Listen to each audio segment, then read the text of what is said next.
Travis Denning, what's up, brother? Good to see you. Good to see y'all. We've covered a lot of bases. Yeah, off the air. I walked in here, the song's playing. I walk in, we go on, and you guys are like, blah, blah, blah, blah, blah, blah. I don't even know what you guys are talking We've talked about lead paint, barbecue. Whatever. Mixing both together. I went into my conspiracy of that we got rid of lead paint back in the day, not because kids were eating it. Like, who eats paint chips? Nobody. It's because lead keeps them from listening to us, and so they had to use lead. So it was a surveillance thing. It was a surveillance thing. That's from the kind of government. like the Tide Pod thing. I was like, I mean, I maybe could connect it, but nobody. Come on. I think maybe one. Really Did If anyone? a baby puts a Tide Pod in its mouth, it's going to instinctively know this is not candy. This tastes bad. This tastes You terrible. would think so, right? But I mean, man, But then again, I try to call an Uber at 1 o'clock in the morning after the Morgan Wallen concert. So we're not all as smart as we're cracked up to be. How'd I that was like, go? surely I'll get this Uber. Oh, god awful, just god awful. I mean, I should have just walked home. Mm-hmm. Speaking of, you wrote one of the songs on his album. Yeah, Devil Don't Know. Yeah, What's it's that track worth? 5 out of 78 and a half songs. Yeah, but Big D, what's that worth? Yeah, as long as you make it to track 5, then we're good. But I mean, it used to be like if you can get on an Elvis cut, if you could get on a Taylor cut. Yeah, George Strait was the goal back in the day. Now, I mean, if you get on a Wallen album cut or whatever. Oh, dude, I think my song alone, like, wasn't on the radio. I mean, I think it's outstreamed like my top 3 streaming songs combined. I know, man. Within like a year and a half. It is super cool because it was it's a great accomplishment to get on that record because it was record breaking album. But man, playing it live is really fun because I know I'm like, shoot, I bet at least half no matter where I play, I'm like, I bet at least half, if not 75% of the crowd knows this song. Yeah. Yeah. Like that's super cool because like it's also like a little bit of bragging rights. Yeah, hey, y'all like that song Devil Don't Know, Morgan Wallen? I wrote that. And then people are like, oh, well, let's listen to him. Let's pay attention. What a liar. And then they listen to my songs. They're like, good God. Good Lord. Why did he let that one go? What was he thinking? Hey, boy, keep some good stuff for yourself. Hey, I had a conversation with Ernest about I have a song, knock on wood, one that Morgan likes. He hasn't recorded yet, but we'll see. And Ernest called me and he was like, hey, Morgan kind of likes that song. He's like, but I wanted to check with you if it's okay if he wants it. I was like, dude, he can cut after a few for all I care. I was like, he can cut every song I've ever written.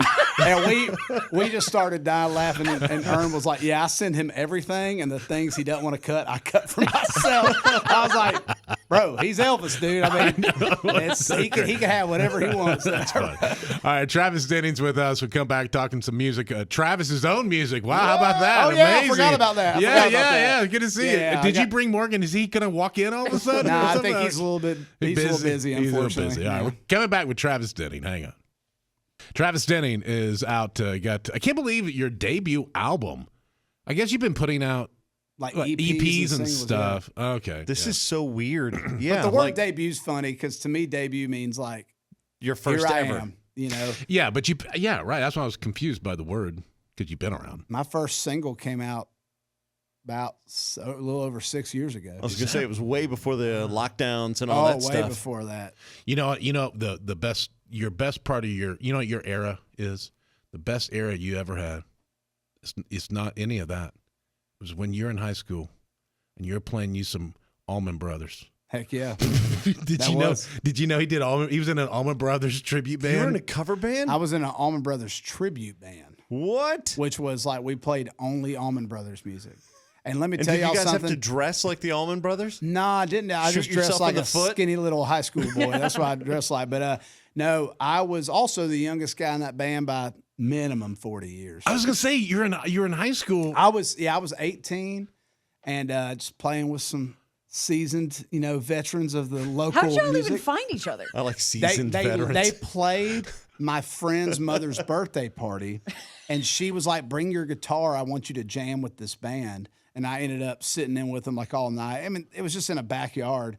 And the guy was like, hey, if you want He's like, "You like the Allman Brothers?" I was like, "Absolutely." And did you know who they were? I guess you did. oh, I've been obsessed. The Allman Brothers. I remember the first time I heard them in my dad's truck. Can you give us a little, Melissa? Oh, dude, you kidding me? Are you kidding me? I recorded a version of it. You did? Yeah, it's not on the record though. Maybe one day it'll come out. I would love to hear some of this. All right, Travis Denning, little Allman Brothers. That's sweet, Melissa. Crossroads seem to come and go. Yeah. Gypsy flies from coast to coast, knowing many loving arms, bearing sorrow, having fun. But back home he'll always run to sweet Melissa.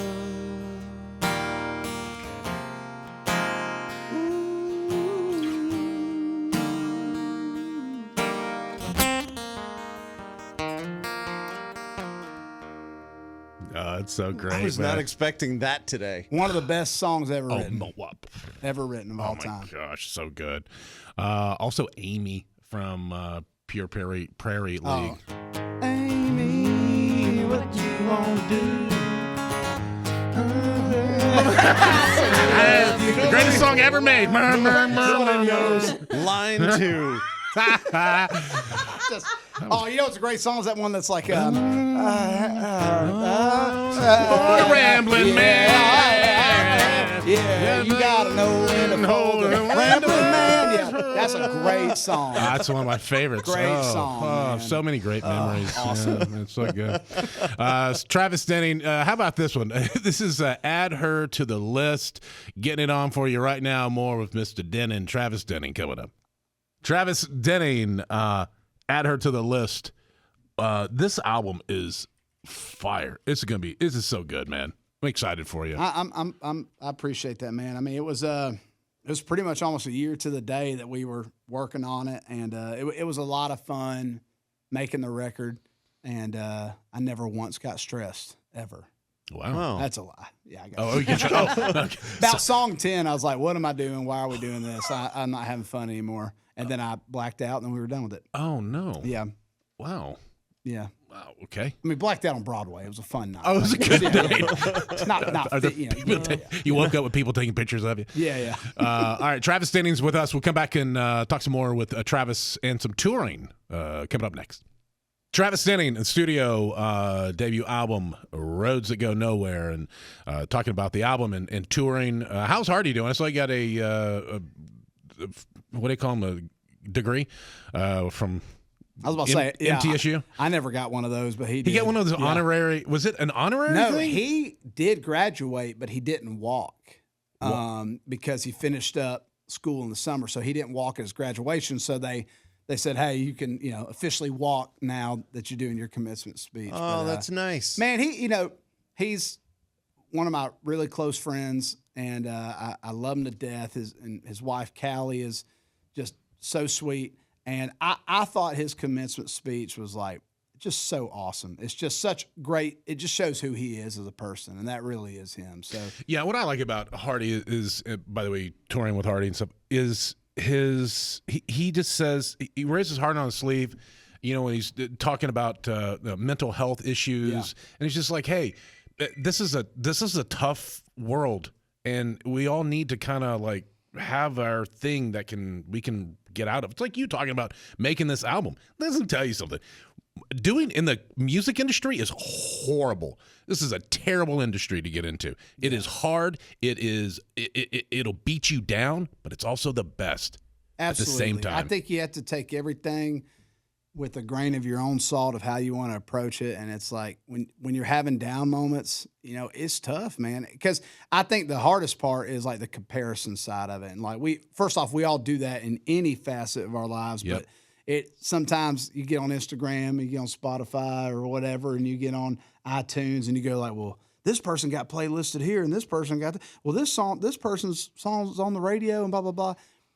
that person doesn't affect your life, you know, and you just got to focus on What's your the saying? stuff. Comparison is the thief of joy. Yeah, it definitely is. And also, just human nature, for some reason, everybody thinks everything is about them. Yeah. If you say something about, Wait, it's not. about playing, but if you say something about baseball, oh, your pitchers are the worst positions on the field. Well, anybody who's ever played pitcher thinks that you automatically just judge them personally. Right. Yeah. And it's not that at all. It's just somebody's opinion, and it's not always about each other. And I think we need to learn how to separate ourselves from, somebody's opinion as a generality and our own personal feelings. Absolutely, man. I mean, there's that whole, theory that like everybody's leading their own life that is just as complicated and complex and as beautiful as your own. And I think we have to always just sit there and go like, someone's going through something, whether it's positive, good, and I ain't got a clue what it is. So I'm just going to treat that person at face value and treat them very well and just be a good person. And I'm going to go through my life like that. And I think if everybody did that, a lot of things would be a lot better. Yeah. Will you do us a favor? Can you play some like 90s country and we have to guess what the song is? Absolutely. All right. Travis Denning's in studio. It's this is Stump.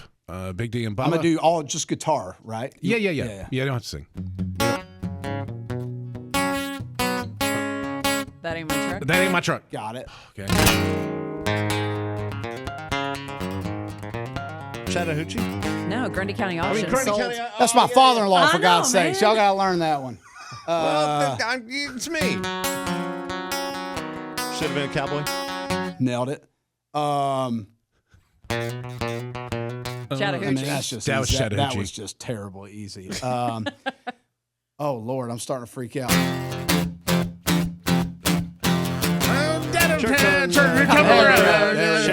Cumberland Road. Uh-huh. And now, can you give us one that's like maybe a chorus that we can all sing along to? Is maybe Hank, why do you drink? Amy, what you gonna do? I do. Oh, why? Thinking about you. Why do you drink? To get drunk. Hey, why do you roll smoke? You know why? Why must you live out the song that you wrote for Amy? Yeah. Amy, what you gonna do? It's a mashup. Somebody's is driving to work right now going like, I'm never listening to those people Oh, ever yeah, again. This is the most ADD, ADHD show we've ever done. Yeah, it So is. great. So great. Travis Denning, the album coming up May 24th. It's called Roads That Go Nowhere. Check it out. And also check him out on the road as well, touring. Just look up Travis Denning. Always a pleasure. Love you, brother. Good to see y'all. Thank y'all. Well, because over the years, teenage kids have told you to like and subscribe, we don't have to say that anymore. You know what to do.